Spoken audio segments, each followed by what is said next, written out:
Have you always wanted to start your own business? Do you have an innovative idea or an invention, but just don't know how to turn it into a company? Are you already in business and need some help growing? The BRF's Entrepreneurial Accelerator Program can help. At EAP, we work alongside you, helping you with things like financial modeling, funding strategy, pitch preparation, and marketing strategy. So what are you waiting for? Go to eapla.com today and set up a time to talk with our team. Let EAP help you launch or grow your business in North Louisiana today. Welcome back to On the Cusp. I've got Matt Snyder, my co-host. But now, on this episode, we got a West Monroe guy. Yeah. Okay. We're traveling I-20, baby. We are hitting I-20. Going to okay. yeah. All right. And it's Caleb Etheridge and your pipeline conduit company that you started. That's right. Okay. My brother and I. Yeah. You and your brother, came up with this idea, and now I think you're all over this, the country. Yeah, well, we're in North Louisiana. We're all over North Louisiana. I'd say Louisiana as a whole. We're growing the footprint every day. We've put in bids on projects over in Alabama, Mississippi. So yeah, we're kind of spreading out. How'd you get into this? We got into this, my brother and I just chatting, and I was actually up in North Dakota traveling. I'd been pipelining for about 5 years. I did that during the summers, during college, and really took to it. So when I graduated, I started traveling. I was in a fifth wheel. I was loving it. It was great. But then my brother had his first kid, and I wasn't there for it. I was all the way in North Dakota, and that's when I realized it was a temporary situation, no matter how good the money was. And so, and I just called him, and I said, hey, man, we ought to... This is actually what I said. I said, man, as an inspector, I was an inspector. I said, I've had some pretty shoddy contractors work for me, and it seemed like they were still making good money. You think this is something that, could be a pathway back home? Because, our heart's always, we want to be back home. He was he was over here in Shreveport, and he loved it over here, but, home was a little bit further to the east. And so he said, yeah, let's talk about it. So we talked about it for about a year. And then I came home at Christmas, on a Christmas or Thanksgiving break, somewhere around there. And I told him, I said, when I come in, let's go knock on some doors, because you think it's going to be that pitch you always make. 1 out of 10. You give them your best elevator pitch, and they're like, we'll call you when we got something. Yeah. You never hear anything back. Right. The first person we talked to said, wow. In about a week, we'll have materials in, and that'll give y'all enough time to get contracts signed and a certificate of insurance, and you can get to work. We walked out. My brother looks at me, he says, Caleb, we got to go get equipment. I said, Josh, I got to go get my house out of Kentucky. At that time I'd moved. At that time I was on a project in Kentucky. And so then it was just a whirlwind. It was, and we look up in 2 weeks, and it's he and I and a guy that we hired straight out of high school. It's 3 of us on the side of the road in Monroe, Louisiana. And that was 6 years ago. And now I believe we, fast forward 6 years, we've got 110 employees. We're all over North Louisiana and the region as a whole, really. And, we've got a subcontractor network of that size as well. So in any given day, we've got 200, 250 people out there working, putting in fiber and broadband. So it's been a wild six or so years. So when you started that story, was that first job broadband, or was that pipeline? It was. We actually, we found out really quick that just because you have experience doesn't mean your company does. Right. And so I went back to my old contacts that I'd worked for around here, and I said, look, we've got a gas company, a gas construction company, and we found out real quick, no, you don't. Y'all just have gas experience, and you've got 3 people. So what we did was we got into fiber, and that worked out, and we started growing the company for about 2 years, making sure, getting everything in the black and making sure that we were a good, solid company. And what I started doing was hiring gas guys, and then I'd teach them how to do fiber. But then I'd go back to the gas guys and I'd say, hey, we got experienced gas guys now. Oh, they were doing fiber. Oh, wow. Until finally awesome. Centerpoint Energy over here, actually, they gave us a shot, and we started cutting our teeth with them, got back into natural gas. So, we've got a natural gas division as well. So. And before before we started here today, you were telling us right now you got 20 openings in your company. Yeah, I mean, right now there's so much money coming from the rural broadband push. COVID, we realized that, we don't have an adequate broadband internet infrastructure in America, especially rural America. You've got some internet in your metros and some surrounding areas, but you go outside city limits, it gets pretty sparse pretty fast. And so when we started having to do telehealth, when we started having to do, remote education. They realized real quick, like, they don't have adequate infrastructure. Oh, yeah. And so the government started pushing out programs saying, we're going to build fiber to all. We're going to bridge this digital divide. And so you've got billions of dollars coming into the fiber broadband market. And so we don't receive that money, but our customers do to build out their networks, and they use us. And so the demand is just shot through the roof. I think today we probably do. We have probably got like 20 openings. And all it's going to take is the stroke of a pen on some more contracts in other areas, and we're going to need now, two or three times that much. do you do your own workforce development? How do you do workforce development at EPC now? So we do, actually. We have a little, we saw this coming. We knew it was coming about three or so years ago, and we knew the workforce wasn't there. And Gotcha. so what we started doing, we wanted to get ahead of it, and we partnered up with Louisiana Delta Community College, and we piloted a program where we taught some guys, some young adults that really, I'm going to be honest with you, didn't know what a shovel was on day one. But in 6 weeks, their final, if you will, they climbed on one of our directional drills, they bored out, they hooked up the conduit, they pulled it in, they set the handholds, pulled the fiber in place, whole meal deal, 6 weeks. And so from there, we showed that concept to the state, and they pumped some money in. And instead of us having to bring our equipment, now they have their own simulators. You put on a headset, it's like you're sitting on a directional drill. They have excavator simulators. That's another wild thing. You would be surprised. I remember learning how to use an excavator, and I had to go in my Nana's back pasture and just dig it up, because you had to find an open place you could dig. You can't just go dig on the side of the road, right? You're going to tear something out of the ground. But these guys, That's not healthy either. It's not. And these guys. You're going to hit something. Yeah, you are. And that's what, so the opportunities are limited. So what we saw was we could put them in that simulator and they could get just time, 2 or 3 or 4 hours. And inside of 2 or 3 or 4 hours, you can learn those controls. They did that, and then they came out and got on one of our excavators, and the instructor tells them, he says, hey, just take the bucket and just reach out and just kind of scrape the grass. And I'm like, I remember like me learning, right? Yeah. And I'm just like, what? Each of these guys, they climbed on this excavator, they got acquainted with it, and in 2 or 3 minutes, they were out just reaching and scraping the grass. I said, John, how long have they spent in that simulator? He said, 2 hours apiece. So that's when we knew we were on to something. No way. So now we took them and we said, all right, we got to get this going. So they got simulators they can put on the headsets, they can sit on the directional drills and learn the pattern. Then they can go out into the field and climb on a real one. By the time they climb on it, they already know the patterns on the drill. It's been a great program for us. It really is. If you look on the macro, there's probably 5 or 6 places that do this. If you look in the fine print, there's usually a construction company that's got ownership of it, so we know the model works. Right. And so we do some workforce development, and we take that everywhere. That's local to wherever we are working. Our model is to come in. It doesn't matter where we're at. I think Jackson, Mississippi. If we go to Jackson, we're going to go over there. We're going to start recruiting locally. Hey, you are a great person. You've got great moral fabric. You've held down a job. You just don't have the skills. We're going to send you back over, give you the skills, and then put you back over there into that market and let you start building out those networks. We're creating jobs where the work is, sustainable jobs. Yeah, at a living wage. At a living wage, And great giving wages. them a skill. Absolutely. Yes. I mean, think of the guy coming out of the back end of that job. Yeah, and they have a skill that they can take with them and make, $20, $25, $30 an hour as they progress through their career. Yeah. And So what's next for EPC? Well, we're going to continue to pursue for the next, 7 to 10 years. We feel like this broadband push is going to continue. It's going to take a while to get everything built out.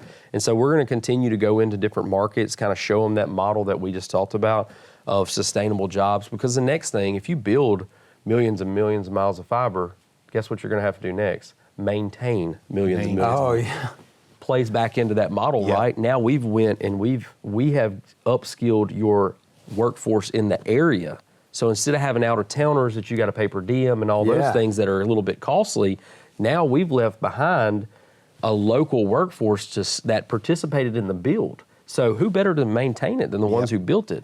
So that's kind of our next 7 to 10 years. Of course, we're looking at different, we have the natural gas side as well, and we're going to continue to lean into that. We're always evaluating different infrastructures type industries we can get into. So you and your brother started this business. I mean, y'all got together. What would you tell somebody that's thinking about starting their own business, regardless of the industry?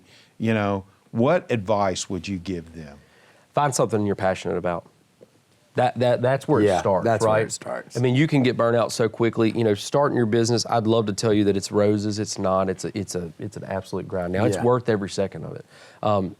When you have you never arrive. But once you do it, though, yes. Could you imagine when going the winds, back? When the winds start Like, coming, it is the greatest. You know, entrepreneur, being your own boss, all those great things, and having that freedom.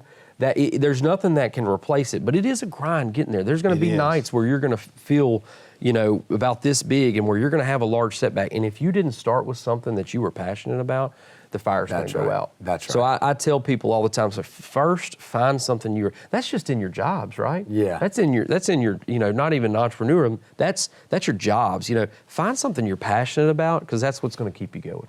Definitely. I couldn't agree with that more. So you're from West Monroe.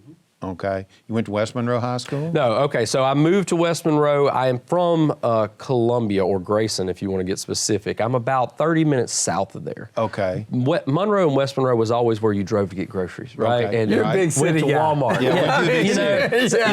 I mean, I grew up in a small town, and don't get me wrong, I love where I grew up at, and my parents still live there. We'll be back down there this weekend, but we love going back down there. But you know, you drove into Monroe to go to Walmart, right? And so it was kind of like, when Monroe's your big city, you're going to. Exactly. And so, you know, it was kind of like, I at least got to be near a Walmart. So, you know, Monroe, we made Monroe, West Monroe home probably, I don't know, 8 years ago now. That's awesome. So that's where I call home now. All right. West Monroe's high school still as wild as they were back in the day? You know, I just heard things back in the day because, you know, you didn't have as much social media and all those things. Nobody wanted to go play West Monroe. No, they didn't. I think they're still enjoying some pretty good success. Yeah, Yeah. Absolutely. So your workforce right now, are you primarily hiring where the work is, doing the training? You bring them into Delta Community College in Monroe. Yep. They get the training. Talk us through a little bit about how that's working. So the way it's set up now, to answer your question, is, you know, we're doing a little more of a blend now. We've got some, you know, we offer relocation packages to get you to where the work is. Right now, these big networks are just getting built, and you kind of got to go where the work is. And so it's a little bit of a mix of that. So what we try to do is to take, once we do get a commitment on a build, we will start putting out job postings in that market. And yes, we will then take them and send them back over and let them participate in our workforce development classes. If they have direct applicable experience, then we'll just put them straight in the field. Right. But yeah, if they've got all the other intangibles and the right core values, that matches up well with us, we'll go ahead and make a hire, place them into the curriculum, and then turn around and send them back and let them, we'll put them with you press fast forward on about the first year of your career. Like, for reasons like I said, somebody's sitting there and they may get a chance every few weeks to actually dig with the excavator because, hey, we're not in a congested area, and now you get a little chance to play on the excavator. There's no gas pipeline that you can hit. This they get to just get in there and just go for hours if they want to. So we really do. It presses fast forward on about the first year, but we don't just set them out there and turn them loose. We put them with a veteran or a mentor or somebody like that, and they start working with them. But that's kind of the model. Yeah, we let them go back. They go back. They participate in the build on where the work's being done, and then we try to approach the customer post build about a maintenance contract, and then that's really where we can leave them behind and let them maintain the network that we've built. We haven't been asking this quite as much as we used to, but I think you're perfect for it. We're just two-parter here. What is the best part or a good part of running your business from the I-20 corridor, West Monroe? Okay. And what is a challenge that you would see running your business from somewhere else might be easier, that we need to get better at? Maybe? Oh man, it depends on what level we want to get to here. Let me think about this and word myself carefully, and not get way too deep off in it. First of all, I-20 corridor is a perfect place to be. I mean, it really is. I mean, I can get Jackson or Atlanta very quickly. You can get over towards Dallas very quickly. We love being on that I-20 corridor, and honestly, our expansion plans right now really focus on the I-20 corridor. We are moving into South Louisiana, but it's almost not even as much of a priority, or we're not seeing it happen as organically as we are down I-20. So that just shows you the value Right. of working down I-20. Plus the synergies I see with the leadership in Monroe with Friday Ellis, and over in Ruston with Mayor Walker. I mean, we pretty much view those two, and Shreveport as well, as one big. There's just North Louisiana now. I can see that. I know a lot It's of gotten other, better. It's It gotten has. way better. I can see it starting to gel, and I think that's going to continue. And so that's just continuing to bring value. And so and when I say we're on the side of I-20, Camp Road, West Monroe, you get off on I-20, we are 1,000 feet from I-20. So I know very well the value of I-20. What I would say about some things that are some challenges that we face in this state that we're not, necessarily other states are facing. We're we're litigious. Let's just, Yeah. there's increased insurance rates that we deal with and higher operating costs that we deal with. We're very sue happy. We have at any given time, we may have a few lawsuits that are just pending on fender benders and stuff, and we don't have to go down that rabbit Right. hole, but we have had people come in and look at Louisiana as where they could potentially build a site, and that seems to be a challenge for just about everybody. So, and we're seeing and feeling that as well. At the end of the day, the bottom line is crucial. And so your insurance rates and things Right. that Absolutely. get affected. Especially when Definitely. you've got 100 people out in equipment and Exactly. trucks There's a and, lot of liability. We probably have 70 trucks in our fleet. And so when insuring one of those trucks might cost you $400 to $500 a month versus if I was in Arkansas, it'd be $250 to $300 a month. That starts adding up. We're talking per month, not per year. That's real money. That's real Yeah. money, and it really affects your bottom line. And at the end of the day, what's that? Who's that taken away from? Well, it's taken away from your people, right? Those are raises. for sure. Those are That's right. increases in pay. And so you're having to produce much more in order to make the same amount of volume margin so that you can start trying to, and we always as a company are trying to, how can we give back to our people?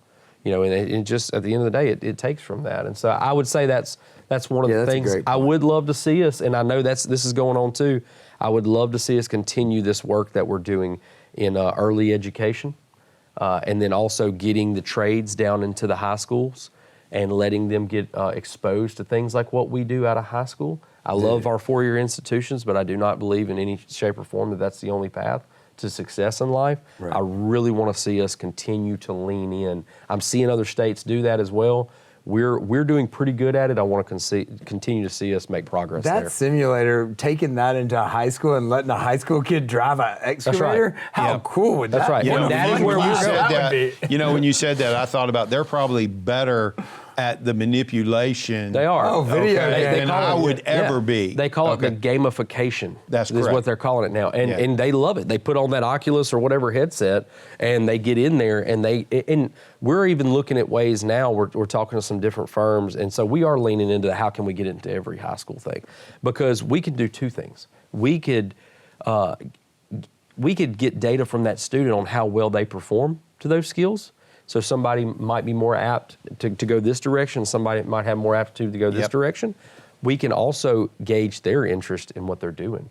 So all of a sudden we have this data that goes, okay, this person's really good at this stuff and they are really interested.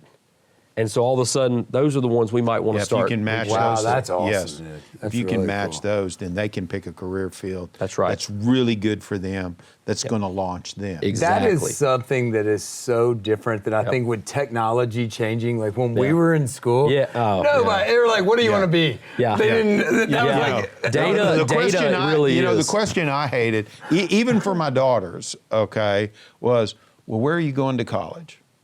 Yeah. Okay, that was the first question It's to ask still- of everybody. we're getting better, and but- if you didn't say, okay, college, they were like, well, what's the matter with you? Yeah. Yeah. And I have that a is pre-med degree. So I have a biology degree, right? And in the summers I was doing pipeline. But it was just my dad, I love him. He instilled in me my work ethic. He's a great man, and I have every praise him for everything that I am, for what he taught me, both him and my mom both. But they were that same way. You need to be in med school. If you want to do something, you need to be a doctor. You need to be some type of professional, something. And so I was, okay, well, I'm going to go be a pharmacist. And so I went and I did pre-med, and then I might go ahead and be a doctor. Well, I wound up with a biology degree. But at that point, I was not interested in it, so you can imagine what my GPA looked like. Yeah. And number two, I'd been working Summers Pipeline, and I was just like, I really like the trades. I really like getting out here and doing stuff with my hands. And then the entrepreneurial spirit kicked in, and we kind of went that direction. But you know, that's a story that needs to continue to be told more effectively. Yes. Because it's better than when it was when we were there. You know, hey, where are you going to college at? But we're still not there. Being an entrepreneur was never mentioned. No. Yeah. Yeah. Along with financial acumen, right? That is correct. Balance of the That is checkbook correct. and what debt looks like. Absolutely. We don't even got we ain't even got to go there. But you're right. You're right. Entrepreneur. I mean, that's you know, that's something that I think we could do ourselves we could well. pump that up a lot more. Yeah. Yeah. Absolutely. And that's why we started all the university pitch competitions. Yeah. We want Those are university cool. pitch Those are competitions. awesome. And look at what Monroe's done at ULM. They're sponsoring the Pelican Cup, $250,000 worth of prize money. That's real money. Yep. Hey, Okay. we're talking with one out of Tech. That's where a lot of this stuff is coming from. It's one of those that came through one of those, cultivator program competitions, Accelerators, competitions. You just never know where those ideas. Oh man, but the I think innovation that runs through those campuses. You know, that's a perfect place to wrap up our episode here. Is you just never know, and you don't know until you just sit down, have a beer, think it through, and go, hey, I'm going to take this. I'm going to take the leap. Take that leap. Yeah, at least, at the very least, give it a shot. And do what you like. I love what you said about I like to be Absolutely. If you're sitting there talking about it over a beer, you're probably passionate about it. That's you're probably right. on to something, Yes. right? That's but right. flesh it out. Make sure you're passionate about it because the tough days are going to come. Save those Stick napkins. with it. Save the napkins. Save I got the all my napkins. napkins. I cherish those napkins. All my events are drawn on napkins. I have all the old where I sketched out what our logo. Our logo. Yeah, it started out as like this very block corner of like a building, but it had like the EPC. But I still have I those. cherish that stuff way more than I cherish the newspaper articles That's or right. all that. Well, Those little drawings, those are the best. That's right. Well, you really need those things. We'll wrap it up here. You really need those things. So when you're hitting the hard times and you got to make some tough decisions, you look over that and go, this is really Go find your energy. This isn't You gotta that find hard. that energy. That was hard. That was hard. tough. Sketching out that logo. That was rough. Yeah. Well, Caleb, thanks for coming. Yeah, thank this you has for been having me. great. Thank you, man. This has It's been awesome. great. I appreciate it.